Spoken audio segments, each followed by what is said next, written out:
Ron Meyers. I've been tattooing for just about 17 years. Work at Hot Rod Tattooing.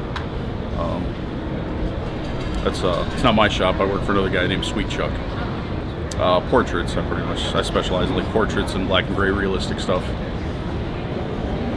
Somebody that knows what they want. I mean, I'm not the guy that you bring stuff to and give me an idea and I draw it on the spot. I'm more that guy that shows, you come in with a photo or some solid reference and stuff, and then I put that together. And same thing, somebody that's willing to trust you enough to let you do your thing, right? And take your suggestions. After you've been doing it this long, you kind of want to, you know exactly what you yeah. You don't want to haggle with your customer over what you know is best. You know. Honestly, Jay Wheeler, I think he's one of the best kept secrets in Detroit. I've been tattooing 17 years, and when I started, he was doing amazing black and gray realistic stuff, and so I was working at a shop in Brighton, Michigan, American Graffiti.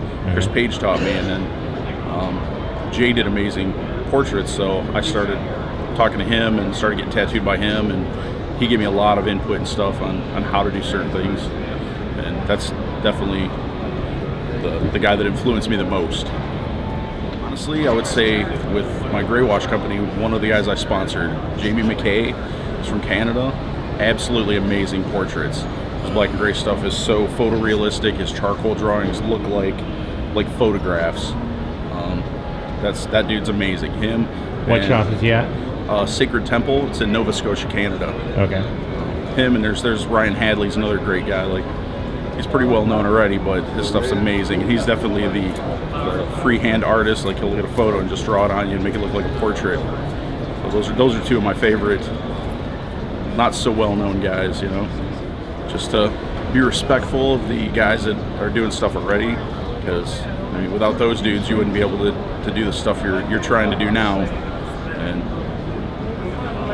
yeah, it's just put your time in, work hard, and just do what you can, but definitely respect those guys that already been paving the way for you. I would say more of the positive stuff is all the new guys that are coming in, even not so new. I mean, this guy's been tattooing 8 years, but you didn't hear from him those first 5-6 years, and then all of a sudden there's a wave of new stuff. Like, you get those guys like Nico, that's just a whole new benchmark in tattooing. Like, that stuff's amazing. Right. And now you get that whole new age of tattooers that are following in the footsteps, and all that stuff's incredible. So I would say that. I would say some of the new wave of new influence and people trying new things and cutting edge stuff. Just so, I mean, tattooing's at almost, I would say, a horrible learning curve. It's that whole, and I've done it, most tattooers have done it. You get tattooed, you don't know enough about it, you get little stuff that's dumb, or it's, everybody starts out the same way, and I would say it'd be nice to have customers that are already educated enough to trust a tattooer when they come into the shop to get tattooed, to where when that tattooer gives you a suggestion and says that's not going to be a good idea, or just they actually take it. Right. They give you that whole, when they tell you, all right, I've been there, I've done that, and I know where this is going to go, but those people don't understand. They're just like, they want what they want, and that's it. And it's better to get them informed so they can make better decisions, especially when it comes to shops that are clean. I would say that's where tattooers, you've been in this industry so long and you've gotten so much stuff out of the industry. I mean, realistically, most people don't pay for their apprenticeship. People get their apprenticeship, they learn how to tattoo, and it's constantly somebody giving to you, to where at some point you're like, okay, I'm going to try something to return that favor to the industry. Whether it's, again, trying to educate the public, whether it's trying to have a new product that betters the industry or just gives it a better reputation overall. You know, for me, it's the same thing. I'm respectful, and I try to help.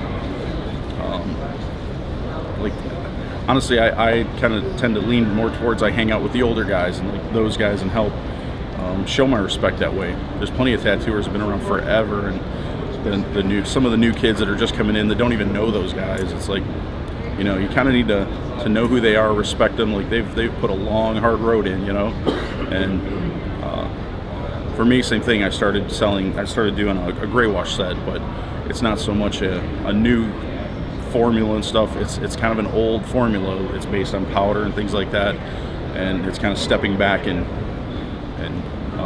doing it the way that the older guys were doing it, you know.